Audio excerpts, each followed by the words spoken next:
Next, we have here, as mentioned, now for all of its benefits that Apple provides to its users, providing great experience in terms of smartphones, tablets, what do you call this, with their desktops and so forth, right?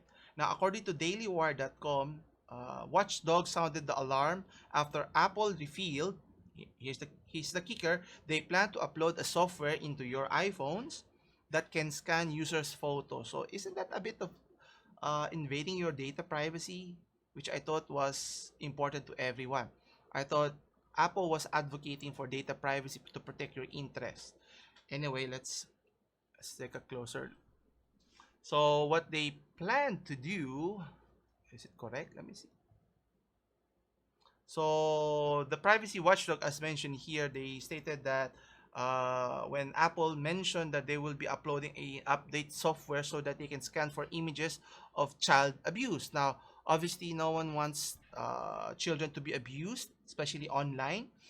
So it may be a bold, a noble idea, but the question here is, as mentioned here also in the article, that it creates a backdoor for users' private lives. So where's the data privacy here? So you're going against what you just mentioned previously.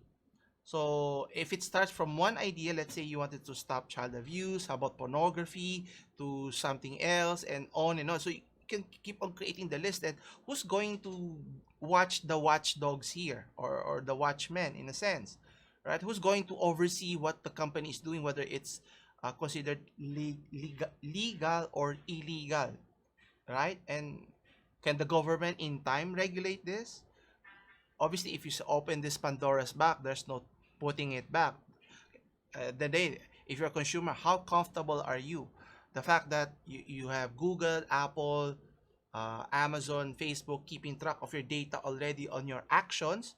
It's another thing invading your data information that is stored in your phones, tablets, or whatever devices, which they can seem to do now in the future, which is an update.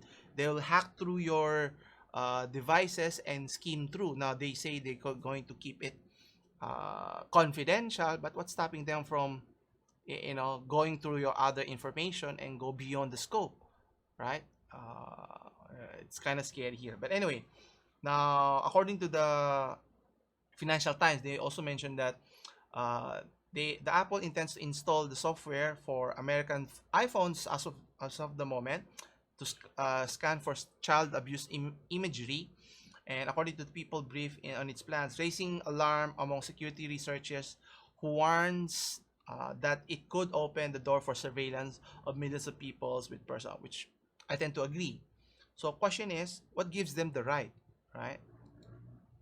You wouldn't imagine. I wouldn't suspect that if you're Tim Cook, you won't like it if a company like yours would be invading your personal private information and look at your photos here, right? Obviously, everyone has their own skeletons here that they're not comfortable with.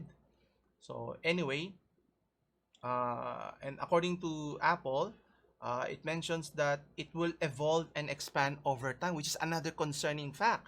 The fact that you're mentioning that it would evolve, meaning it could go to something more serious, to other aspects, which is how are people supposed to know what are you looking at, what are you not looking at? So what's stopping for looking the entire date, your entire data set or photo? Why stop at photo? Maybe you could look at video, audio, and so forth, just like how the NSA is working, right?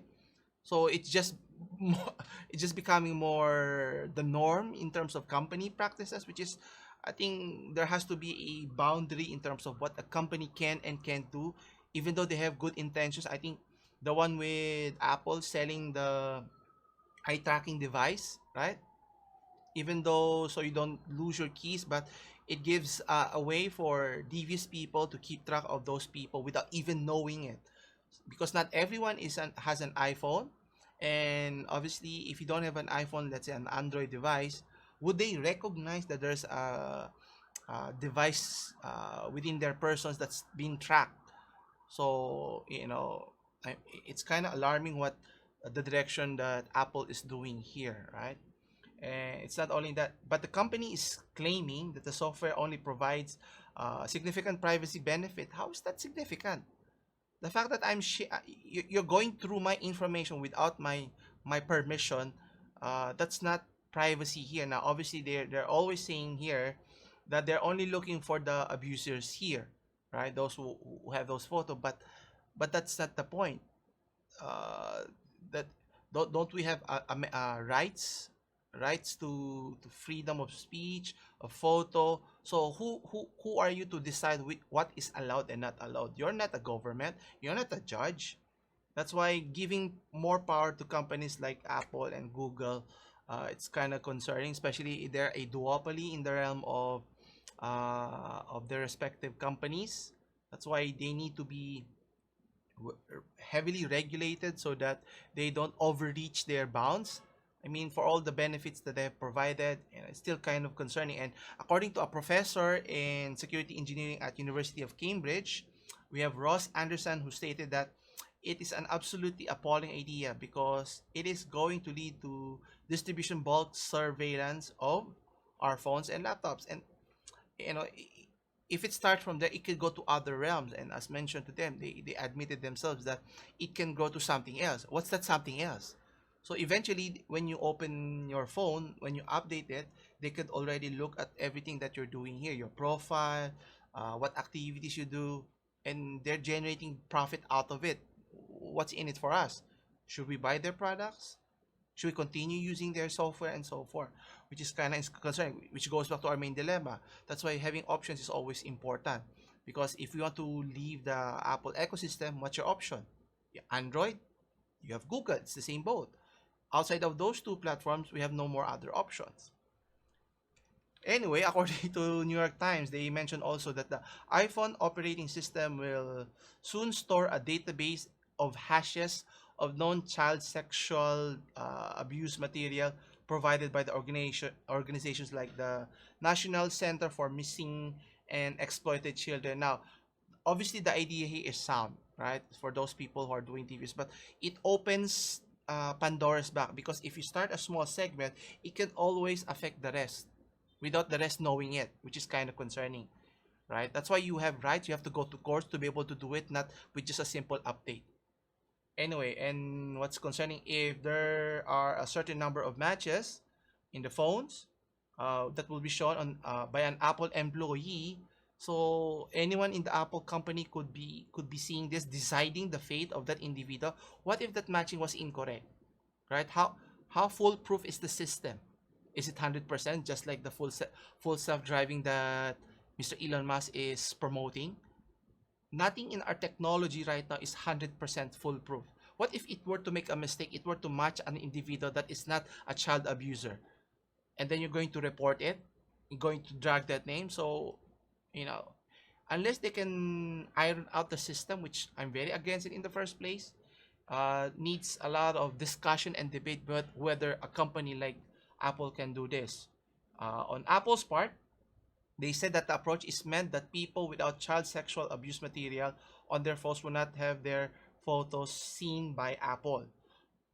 But again, if you start looking at people's photos, it could also you could also program the software to look at other aspects like which individual is using Apple devices, which Apple individual is not using Apple devices, so they can learn from that data so they know how to market it. So that it always opens a can of worms that is advantageous for the company, obviously detrimental to the user experience, which is I'm totally against.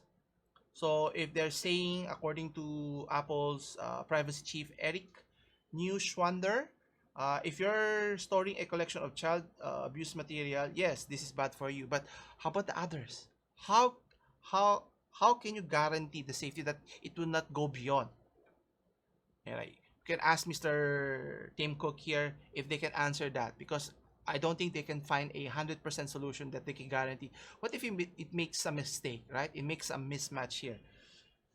It's creating a precedent here, which is no one wants to deal with here.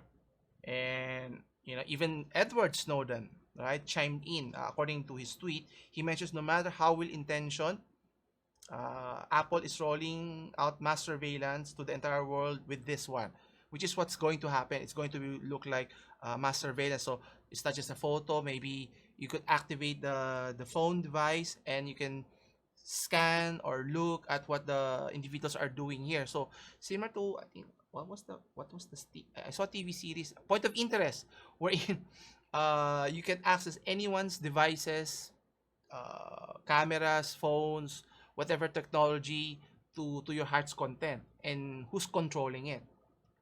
And if a company like Apple is controlling, who's monitoring them? Should the government be monitoring them in the first place? It's not as if they're doing a bang up job of being able to safeguard the interests of all citizens, not just in their country but in other countries as well.